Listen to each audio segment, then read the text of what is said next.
आप सभी को हरियाली तीज की हार्दिक शुभकामनाएं। शिव पुराण के अनुसार भगवान शिव और माता पार्वती का पुनर्मिलन हुआ था। यह दिन हरियाली तीज का ही था। एक बार भोलेनाथ ने माता पार्वती को उनके पुनर्जन्म की याद दिलाने की तीज की कथा सुनाई थी। भगवान शिव ने कथा सुनाते हुए कहा, पार्वती, तुम मुझे पति के रूप में पाना चाहती थी, जिसके लिए तुमने हिमालय पर कठोर तप किया। तुमने सर्दी, गर्मी, बरसात, हर कष्ट को सहा। ये सब देखकर तुम्हारे पिता बेहद दुखी थे।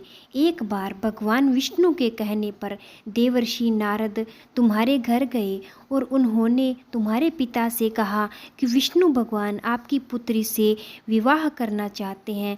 आपकी क्या राय है? यह सुनकर पर्वतराज बेहद खुश हुए और अपनी पुत्री का विवाह भगवान विष्णु के साथ करने को तैयार हो गई।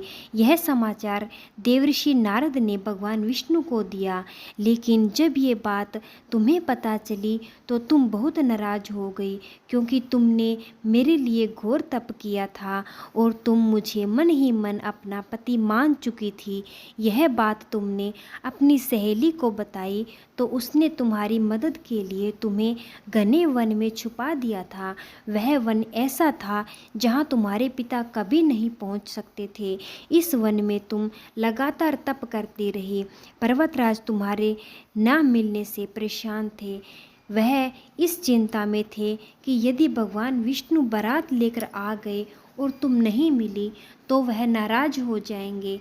भगवान भोलेनाथ माता पार्वती से कहते हैं कि घर पाताल एक करके भी तुम्हारे पिता तुम्हें नहीं ढूंढ पाए, क्योंकि तुम उस वन में एक गुफा के अंदर मेरी आराधना कर रही थी। तुमने रेत का एक शिवलिंग बनाया था।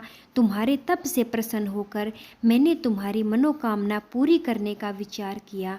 इस बीच तुम्हारे पिता पूछते हुए उस गुफा में पहुंच गए। तुम्हें वहां देखकर पर्वतराज बेहद खुश हुए। पार्वती, तुमने अपने पिता से कहा कि तुमने मुझे वर चुना है, इसके लिए घोर तप किया है और ये तप सफल हो गया है। भोलेनाथ ने मेरा वरण कर लिया है। अगर आप मेरा विवाह शिवजी से करने को तैयार हैं तो मैं आपके साथ चलूँगी। यह सुनकर पर्वतराज तुम्हारा विवाह मुझसे करने को तैयार हो गए। इसके बाद उन्होंने विधि विधान से हमारा विवाह संपन्न कराया। हे पार्वती, जिस तरह से तुमने मेरा यह कठोर व्रत किया और हमारा विवाह संपन्न हुआ, उसी तरह यदि कोई स्त्री हरियाली तीज का व्रत पूरी श्रद्धा से और निष्ठा से करेगी तो मैं उसकी मनोवांछित वर प्रदान करूंगा और अखंड सौभाग्य का वरदान दूंगा। हे भोलेनाथ, इस कहानी को कहने वाले, सुनते और हुंकार भरते सब पर कृपा बनाए रखना।